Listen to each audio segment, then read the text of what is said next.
Welcome to the free audiobook version of The Everyday Pain Guide, your go-to guide when pain first strikes. Hi, I'm Dr. Ya-Ling Liu, and the podcast is taking a little detour to make my new book available in an audio-friendly version for everyone out there. Each episode will feature a bite-sized snippet from the book, and together we'll work our way through as much of it as is possible in this format. What's exciting about this is that I'm reading parts of the book to you before it's even available on the shelves. Plus, unlike with a traditional audiobook, you can engage with the content and chat with me about what you hear. You get to ask questions and tell me what you think as each episode rolls out. So sit back and relax as I bring you today's installment of the second book in the Everyday Pain Guide series, Fix the Fire Damage.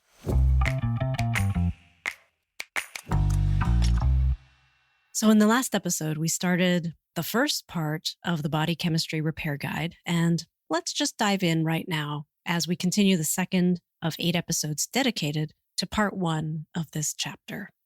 A quick reminder that the information, techniques, and suggestions discussed here are not intended as a substitute for your own individual medical care. Please consult a healthcare provider before implementing any advice referenced here.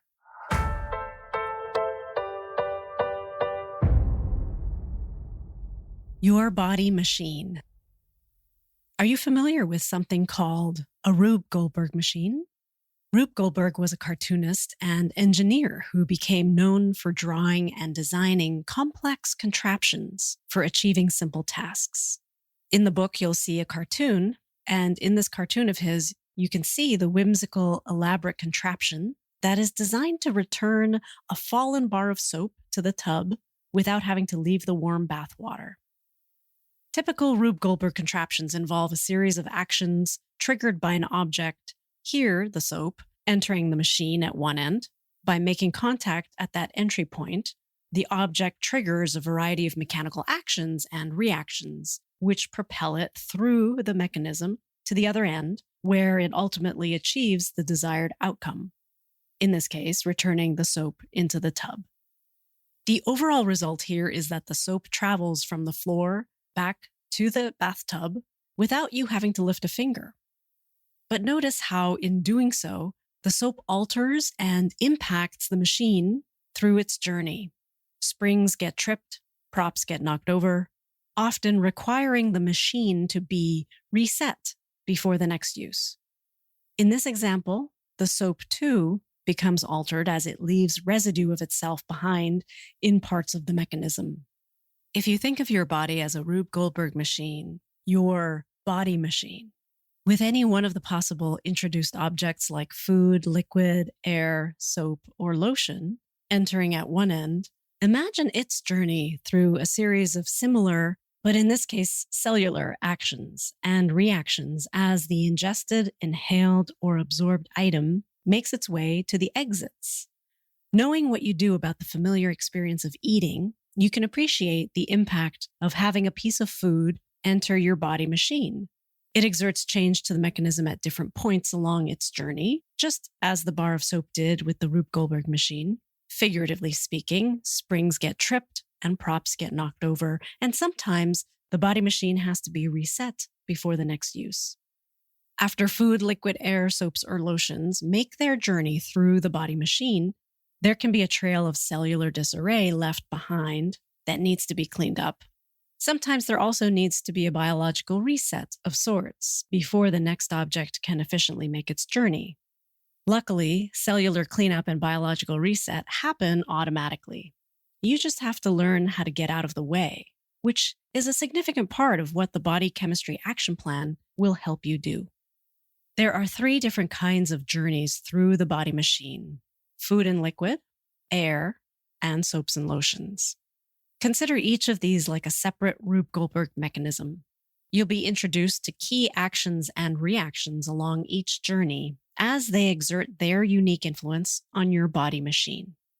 To take control of the potential pain and inflammation from each of these journeys' waste products, you must first meet the key players along the way, and those can be grouped into these 2 main categories: your garbage, including something referred to as the big 3 and the sneaky 3 types of garbage, and your garbage influencers. Here, the term garbage is used not only to describe end waste products, but it also encompasses the components of food, liquids, air, soaps, and lotions as they enter and before they are deployed.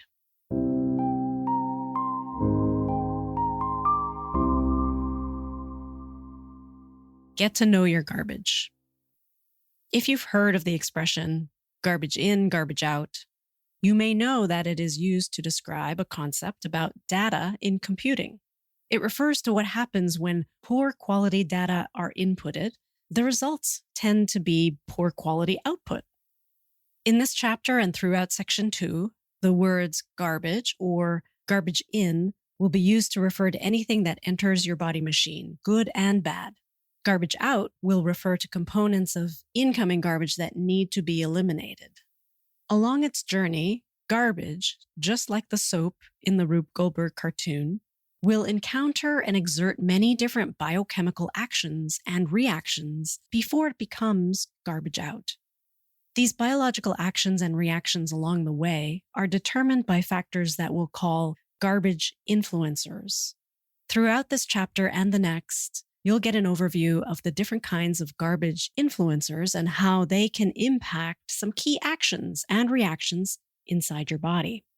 You will also learn a little bit about how to manage those garbage influencers to give you a better quality garbage out experience.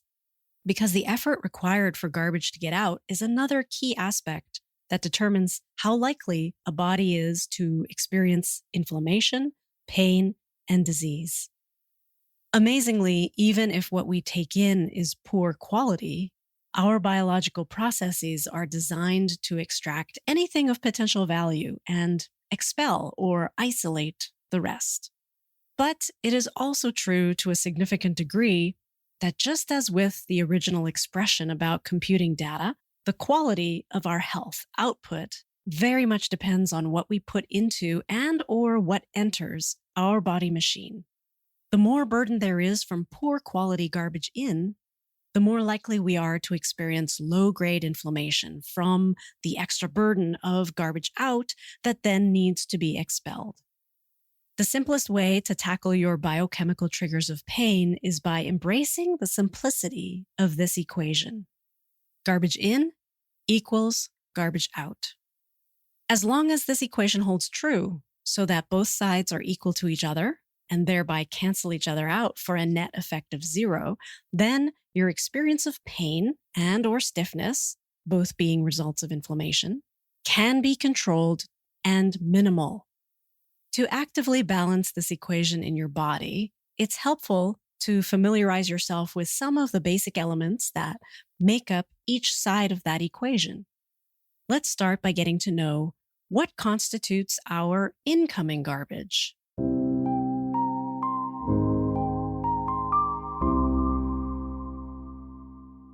The 3 physical doorways through which garbage is allowed in are the mouth, nose, and skin. This means that in order to better know your garbage, all you have to do is look at things like air, food, water, soaps, and lotions. We don't often fully appreciate the burden created by the things we breathe, ingest, and absorb, because for most of our lifetime, these all enter and exit effortlessly. However, in the same way that the parts of our mechanical structure, bones, joints, muscles, and tendons, can become less resilient with time, our biological tolerance for biochemical burdens can also decrease with age and cumulative stress.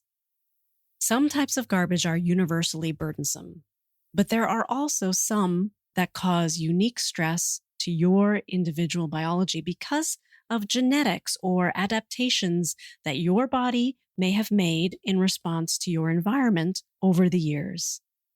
It's important to take an honest look at all the different things that can enter the body machine over a lifetime. Our world has evolved in a way that presents our biological ecosystem with increasing volumes of human-made chemical compounds. What exactly are we taking in through our mouths, noses, and skin? Air, food, water, soaps, and lotions are generally full of nourishing, supportive, or protective components. There are also many ingredients and molecules that are not essential to life, but that we must take in and then sort through to access the items of value, while we discard the ones of lesser value. Sometimes the items of lesser value in the garbage we take in are naturally occurring compounds. Other times, those items of lesser value are things like artificial ingredients, additives, preservatives, or environmental and industrial toxins. Both the natural and synthetic items of lesser value present a burden of varying degrees for different people's biology.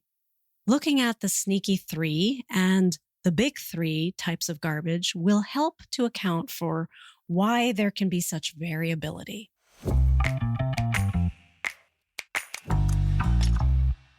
That completes another bite-sized installation of the chapter entitled Body Chemistry Repair Guide, Part 1 from Volume 2 of the Everyday Pain Guide series, Fix the Fire Damage. To see some of the great illustrations that help explain some of these concepts, don't forget to check the links in the show notes for how you can get your free year-long subscription to all the extra bonus material over at my publication, Better Pain Coping, on Substack. In the next episode, we'll continue this chapter by introducing 2 major types of potentially inflammatory garbage. What's that saying, know your enemy? I had to look this up, but apparently it comes from a Chinese military general, strategist, and philosopher named Sun Tzu, who apparently once said something to this effect. When you know your enemy and know yourself, in 100 battles you will never be defeated. See you in the next episode. This episode was an excerpt from The Everyday Pain Guide, your go-to guide when pain first strikes. Written and narrated by me, Dr. Ya-Ling Liu, with audio editing and production provided by Organized Sound Productions. Do you have questions or comments about today's episode? You can shoot me an email anytime at hello@stopeverydaypain.com.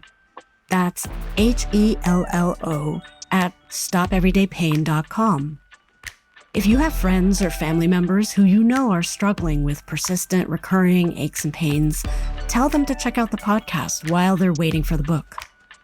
To help me get this information to as many people who need it as possible, please consider leaving an honest review, but I'd also be super grateful for a simple like, follow, or share. Thank you for helping me put a stop to everyday pain.